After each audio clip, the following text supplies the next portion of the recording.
बहुत ही खूबसूरत और सुंदर जंगल में टूनी चिड़िया अपने पति मानो चिड़ा के साथ रहती थी। उनके दो बच्चे थे, एक बेटा जिसका नाम बंटी और बेटी जिसका नाम रानी था। वो खुशी खुशी जिंदगी बसर कर रहे थे।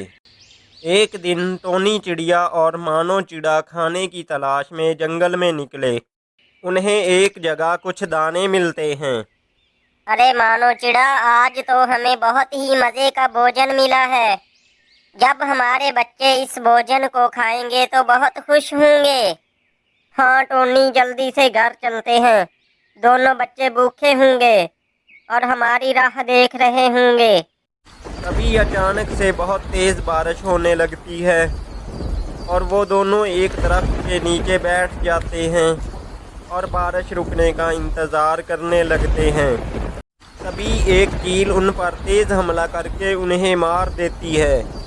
भैया, सुबह से शाम हो गई लेकिन मम्मी पापा अभी तक नहीं आए। अरे रानी, बारिश की वजह से वो कहीं रुक गए होंगे। बारिश रुकते ही आ जाएंगे वो। इस तरह शाम से रात हो जाती है और दोनों बच्चे इंतज़ार करते करते सो जाते हैं। अगली सुबह कबूतर उनके पास आता है और उनको सारी बात बताता है और उनसे कहता है, बेटा, तुम्हारे मम्मी पापा इस दुनिया में नहीं रहे और अभी तो मुड़ भी नहीं सकते। चलो तुम दोनों मेरे साथ मेरे घर में रहो। तो वो दोनों कबूतर के साथ उनके घर में रहने लगते हैं।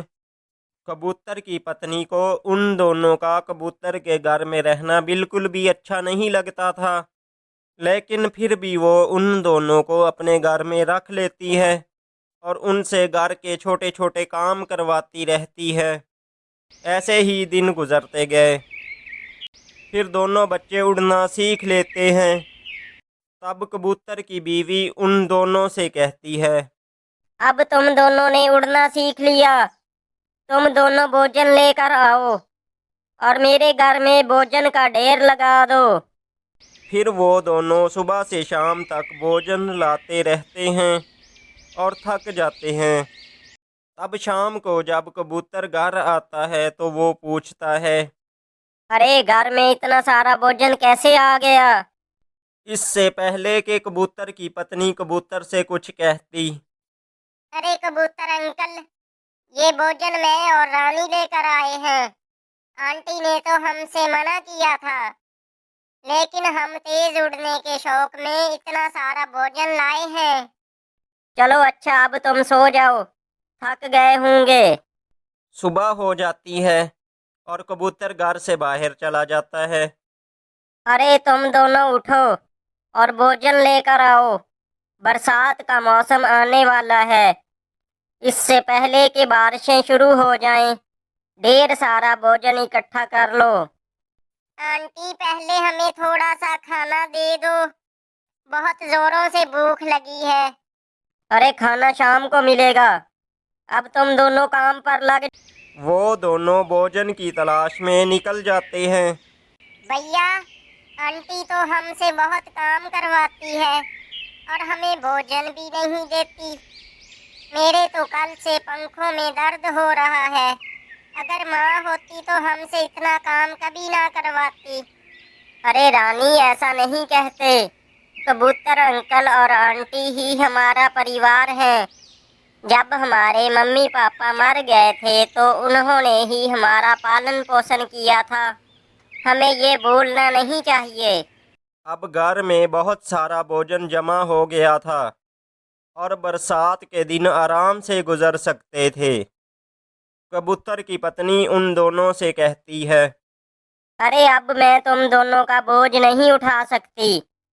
अब कबूतर भी बूढ़े हो गए हैं, उनसे भी ज्यादा काम नहीं होता। अब तुम अपना कमा कर खाओ, हम पे क्यों बोझ बने हो। अब तुम यहाँ से कहीं दूर चले जाओ ताकि हम सुखी परिवार की तरह रह सकें। ठीक है आंटी जी, हम यहाँ से कहीं दूर चले जाते हैं। आओ रानी, चलें। फिर दोनों बच्चे वहाँ से चले जाते हैं ऐसे ही दिन गुजरते गए। एक दिन कबूतर की एक हादसे में मौत हो जाती है और कबूतर की बीवी अकेली हो जाती है। वो बंटी और रानी चिड़िया को बहुत याद करती है और उनके साथ किए गए बर्ताव पर बहुत पछता रही थी। एक दिन उल्लू बंटी और रानी चिड़िया के पास जाता है और उनको सारी बात बताता है। तो बंटी और रानी फौरन कबूतर की बीवी के पास आते हैं। अरे बेटा, अच्छा हुआ तुम दोनों आ गए हो। बेटा, मुझे माफ कर दो। मैंने तुम्हारे साथ बहुत बुरा बर्ताव किया है। मैं बहुत शर्मिंदा हूँ। अरे आंटी, ऐसा मत कहो। तुम तो हमारी माँ हो और अब हम तुम्हें छोड़कर कहीं नहीं जाएंगे। उस दिन के बाद वो तीनों परिवार की तरह रहने लगते हैं और अब कबूतर की पत्नी उन दोनों को अपने बच्चों की तरह प्यार करती है और उनके साथ खुशी खुशी रहती है।